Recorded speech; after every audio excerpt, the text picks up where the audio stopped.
Your shoes scuffed up, your shirt's a mess. Hair like a storm, like you forgot to rest. But I see the shine buried deep in your chest. Hold up, hold tight. We're gonna fix this tonight. I'ma get you smooth. Welcome to another episode of the Smooth Together podcast. I'm your favorite go-getter and host, Mr. Do-It-All. And today, like I said, all of my guests are special. I'm here with another special guest, Jordan Smith. How you doing today, my brother? Doing great, man. Living my best life, really. That's right, man. That's what's up, man. Yeah, so it's a new year, 2026. A lot of great things coming up this year. I don't know about you, but I'm very optimistic about this year. Last year was crazy, so like I said, it's only up from here, right? Yeah, for real. It's only up from here. So yeah, I brought you on today to talk about your story, man. I feel like you have a story that can resonate with a lot of people out here.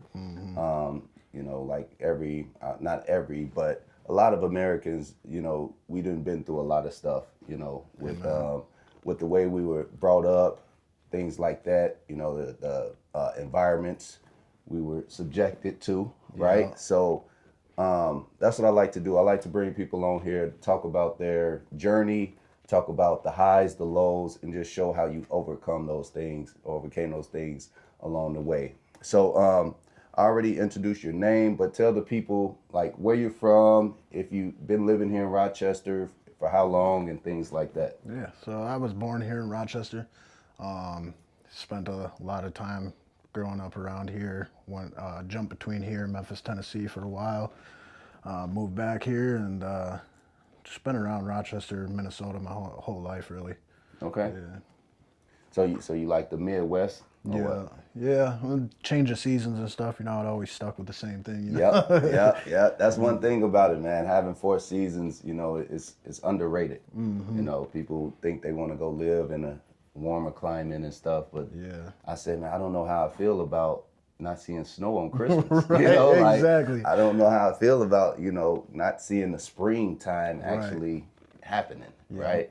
That's something that you look forward to, and that's just a part of life is, evolution, right? As much as I complain about the snow, I love it, really, Well, I don't know if I love it, but, I appreciate it. Yeah. For what it's worth. Exactly. Definitely. I have a little respect for it. I hate, of course, when you got to go out there in them blizzards and all of that, and the icy roads, and slipping and falling and busting your head and all of that. But I appreciate it, like I said, for what it's worth. Yeah. But anyway, no, that's dope, man. You were born here. Rochester is definitely a growing city. It just keeps growing and growing. Of course, with the Mayo Clinic here, and people always traveling here. You come in here to maybe visit or come in here for some type of medical reason and wind up making it your home. So Exactly. that's why I feel like it grows a lot. Myself, we came here a long time ago from Chicago, and we thought this was a great place to grow up, and all of that, aside from, of course, all the other things that we had to deal with. But for the most part, it's been a great place to live for sure. Raising a family here, all of that. And speaking of family, tell me about your family. Yeah, so grew up with just my mom, my brother. It was only us my whole life, as far as I can remember. I mean, has a ex-husband and stuff that was kind of a sticky situation, but I always had my mom, always had my brother. Even when we didn't get along, we always had each other, And then my mom, she's always been there, always been my biggest supporter, biggest fan. And then I got a 6-year-old son. He actually Shout out to him. What's his name? Chance. Chance. Yeah. Nice, man. Shout out to Chance. Yeah, for sure. Yeah, that's my shine, really. It keeps me smiling even when I don't see him. It's just a blessing to know that God gave me him, Yes, sir. Yes, sir. Children are definitely blessings from God. So you say when you see him, so what is like the parenting, co-parenting situation like for you? It's a rocky road, really. I did plenty of things that I wouldn't say I completely deserve where I'm at today with it, but I did some things where it's understandable with her take on it. I'm trying to work towards getting it back and getting back into the right swing of things and really being a father again for him, because I don't want him growing up like I was without a father. And that's my biggest thing right now is just get my life back on track to be a supportive, good father. That's what's up, man. That's what's up. Breaking the cycle is what I like to call it. You know, Amen. Yeah. like you gotta break the cycle, man. Exactly. So you say you did some things, and that's commendable for you, man. Like to take ownership and accountability. Yeah. Right.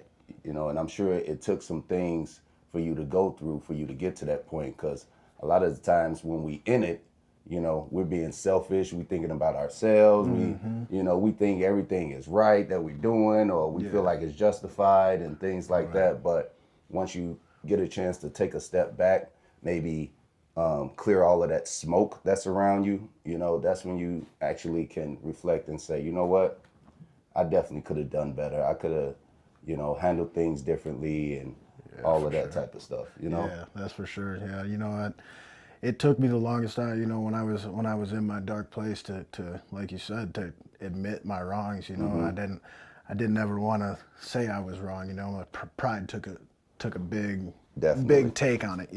Definitely. I was too prideful of who I was and always wanted to think I was the greatest. But I look back at it and I'm like, wow, even when I was there with him, I wasn't there. If that makes any sense. Yes, sir. I was even as a father in his life, I was an absent father, and that's where, like, that's one thing I like to look at, like, I don't go with the baby mama, baby daddy thing, it's my son's mother or my son's father, Right, that's for sure. That's what I'm trying to, I look at it as, back in my dark place, I was merely a baby daddy, I wasn't really there. Now Right. I'm trying to be my son's father, and There you go. I'm trying to change that narrative, That's what's up, man. That's what's up, man. You should be proud of yourself and where you are right now. Everything I just said this last night, man, like with time and God, man, anything is possible. Amen. Yeah, that's so like for sure. you definitely, sometimes things just takes time. You got to be patient. You got to do the work, of course. You got to do the work, but I feel like work without prayer is nothing. Yeah. Right? You can sit there and pray all day long, God, please do this for me, please. But then you're not even putting yourself in a position. You're not doing the work. You're not, you're not setting yourself up to receive the blessing. Yeah, that's right? my favorite saying right there. Is you basically said it. Faith without works is dead. Yeah. It's you can have faith but not work for it. They like in the AA and NA meetings I go to, they always say let go and let God, and I see so many people like, oh, let go and let God. I'll just sit around and God will take care of it. No, Right. you gotta actually get into it. Get into the Word, get into prayer, and just meditate on everything. And self-evaluation is a big thing for me too. Is I always, every day, I got to look at myself and like, did I do right today? Did I do as God would want me to do? Yes, sir. Yeah. So you talked about AA. Where are you doing those meetings at? So I do a lot. I do Celebrate Recovery on Friday nights. That's right now. It's over at Autumn Ridge. It sounds like they're going to be changing that. I don't know where to yet, but that's a big one for me. And then church, and then me and my girlfriend right now are working on, and a few other people are working on starting this. We started Break the Chain, just trying to break the chain of addictions and any other, not just addiction and alcoholism, but different runs of things. That's kind of like Celebrate Recovery does. It's a faith-based program, but they work on anger issues, they work on personal issues, all these different things, because that's one thing. I went to inpatient, outpatient, and I'm in this mental health group, and it's been the biggest help over. I mean, I'm grateful for inpatient, I'm grateful for outpatient. It helped me learn a few things, but it didn't get down to the root of the problem. The root of the problem is your mind. Yes, sir. You can have a great heart, but if your mind takes over, that's where everything goes south. Yes, sir. Yes, sir.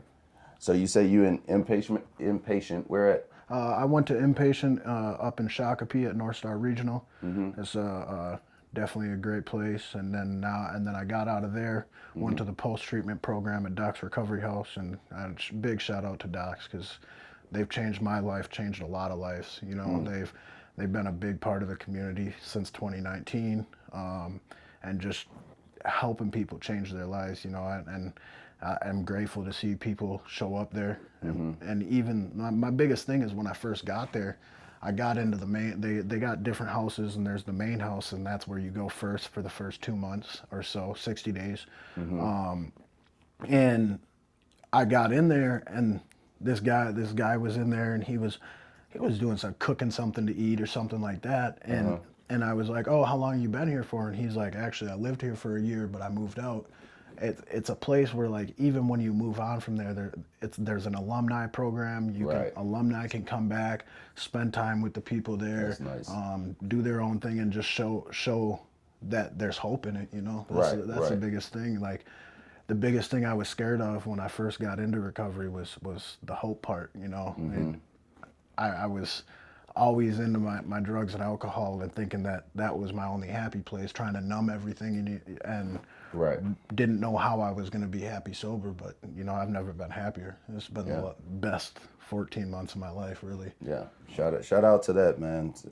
Been sober for 14 months and how many? 14 months, 17 days. 14 months, 17 days, man. Congratulations to you, man. We go cheers with our water in here. This is water, people. See, it doesn't have to be alcohol or anything like that. Yeah. You know, it's all about the symbolization of it, right? Exactly. So, so that's dope, man. Congratulations to you on your sobriety. You know, that's huge, you know. So you said at Doc's, Doc's Recovery? Yeah. So you would recommend that place to someone who's struggling with addiction? Yeah, post-treat, they got a bunch of different programs, pre-treatment. Okay. So that's if you're just trying to make that change and you're waiting for treatment or something. Say a lot of treatment places have a waiting, or you're waiting for a bed to open up and stuff. So what Docs does is they have a bed open that you can stay, kind of get a few days under your belt before you go to treatment, and then you can hit the ground running in treatment. Right. And then it gives you a chance too, as long as there's a bed open, to come back to Docs and do post treatment. In other words, having a stable place to deal with the sobriety and the recovery part of things. And have support while doing it. That's the biggest thing. That was my biggest thing, was like, you know, I lost a lot of people in my life. You know, I mean, I was in and out of jail and just running around, hiding out, I was up in Brooklyn Center, staying in hotels for a while, hiding out, and the biggest thing was I lost a lot of people, you know, and that's one of my biggest things that brought me into addiction, was my abandonment issues, you know, not having a dad. I had abandonment issues, so I always had that, like, a person's always going to leave me type of idea.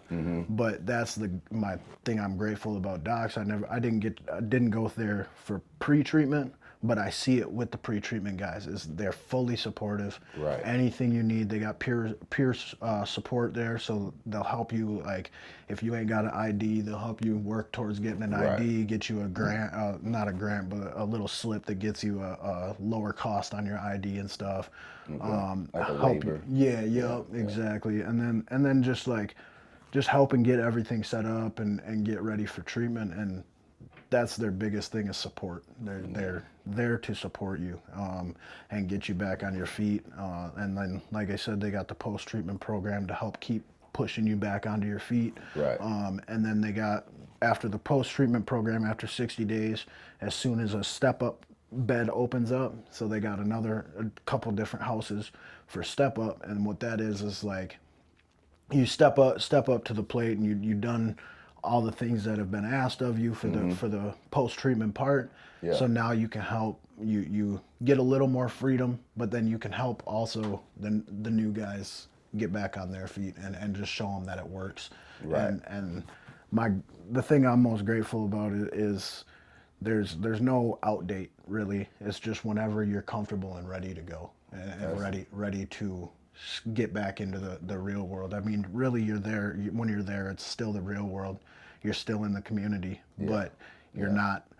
You're paying rent if you got a full-time job and stuff there, but you're not you don't have full responsibilities. You have responsibilities, but it's not like you got rent, garbage, and utilities and everything. Yeah. You know, they supply food. You can go out and get your own food, but they supply it. They supply laundry stuff. They supply everything. Really, it's just you pay rent and everything else is covered, type of thing.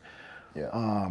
But I'm grateful there's no out date, because you know there's been a couple times where I had an opening to go move on, and then things just didn't work out. Right. So it's like I told them like, hey, I might be moving then, and they're very helpful with it, and they're like, And okay, understanding. they're like, that's great, and if it doesn't work out, you know, you're still here. Right. Like there's no pushing you out the door for the next person. You know, they always want to help the next person, but they want to help who's already there first too, and make sure that they're steady and stable to go on and live their life, you know. Yeah, that's nice, man, because when you think about like when people are, say, incarcerated, right? They might have done something where they're in that lifestyle. Of course, they get caught, they go to jail. They might only do, you know, let's say 60, or not 60 days, but like 6 months or something like that. In that time, they haven't really been rehabilitated. Exactly. Right? Exactly. So then they just put right back out here to the community with the same mindset. Yep. Right? Because it was just that time frame. And like not having a time where, you know what I mean, not having a deadline on when they say, okay, well now I'm gonna put you back out here into the world, even if you might need 8 months instead of 6 months. You know what I mean? Like you might need those extra few months or days, weeks, whatever it is, for you to really grasp hold of what it is you need to do to survive out here in this messed up world. You know? And I've even seen it with people, like they do prison time for quite a bit of time, and you know, really you look at anything, like you can get whatever you need anywhere, really, even in prison. You can get stuff. It's available. It's all available, but it's the fact that, like, I've seen people go through 2, 3, 4 years in prison, come back out, and they're just their mind's so used to the same thing. They don't have that out program like docs, and around town they got docs, next chapter, recovery's happening. Common Ground, all these different recovery help places, you know, and that's the one thing, like, I've learned in the AA programs. You know, when I first tried getting sober, I tried to do it alone, and it did not work. You know, I got caught into isolation, and then I was back doing the same thing over and over again, and that's the problem. You get stuck doing what you're used to because you don't know how to change, you know. And that's what I like about the program is it's a we program. You know, I got numbers in my phone of people, you know, back 15 months ago, I would have never said hi to these type of people, you know, but now they're some of the biggest supports in my life, you know, and that's how God works, man. Exactly. Yep. He puts you in a situation, you know, and that's another thing is, like, when I pray for something, and I gotta always remember, you know, if I pray for patience, God's not going to just give me patience. He's going to give me a reason to be patient. You know, He's not going to give me strength. He's going to give me a reason to be strong. And that's the way I got to look at it, and remember, like, it's all divine creation, you know, and just run with what God's putting in your path, because it's all for a reason. It's all for something better. No, that's absolutely true, man. And that's a good way to look at life too, you know, going through life, because like we said, like, people be asking for these blessings and all of that stuff and don't really be ready to receive them because of where their mind is at. You know, they thinking it's supposed to just come in, like you said, in literal form, like, give me strength. Okay, you know, now you can lift that up. Like, no, it's gonna come in a form where you don't even expect it. Yeah. But then you're gonna look up. It's gonna come in a form where you don't even expect it. Then you're gonna look up and say, "Wait a minute, man, how did I even get through that?" Right. Exactly. And then you think about the fact that it was the Lord who helped you, you know, achieve whatever it is you thought was impossible. Exactly. You know. Exactly. So, but no, man, that's great, man, and I definitely appreciate you coming and talking about your story, man, and giving just a little background about, you know, your journey and how you got to where you are now. It looks like you're in a great headspace right now. Yeah. You know, so one thing that I like to do is, before I have people head out, is, you know, give the people one thing, one positive thing that you could say that probably can inspire someone that's going through something right now. So in your situation, you know, what is one thing you would tell someone who's struggling with addiction right now? Whether you're struggling with addiction or just struggling with the sobriety part of it, dude, don't ever give up on yourself. You know, because we're all way more powerful than we think. You know, you think of just the human race, and you everyone says just humans. You know, God created us more powerful than we could ever imagine. You know, and my biggest thing is, like, I know a lot of people aren't with the whole God or with different religions and stuff, but it doesn't matter who your God is or what your higher power is. You know, put your belief in them. Put your belief, like I put my belief in God, really, and He's done amazing things in my life. You know, people always ask me, you know, how are you doing today? And every once in a while I'll say, you know what, better than I deserve, because really the things I've done, I don't deserve where I'm at today, but the other things I've changed. And then another thing is, I just seen it at a meeting, but during one of the testimonies, one of the things that really rang true to me is it's not your fault, but it is your responsibility. And what that really means to me is, it's not your fault what happened to you or what maybe happened in your childhood, but it's your responsibility on how you respond or react. If you respond positively, positive things will happen. There's always a better side of things, as long as you look for it. Amen to that. Man, I greatly appreciate those words. Hopefully they resonate with some people out there who's watching. And to everybody who's watching, I greatly appreciate you tuning in to another episode of the Smooth Together podcast. I'm your favorite go-getter and host, Mr. Do It All. And you know my slogan, whatever you do, make sure you get them smooth together.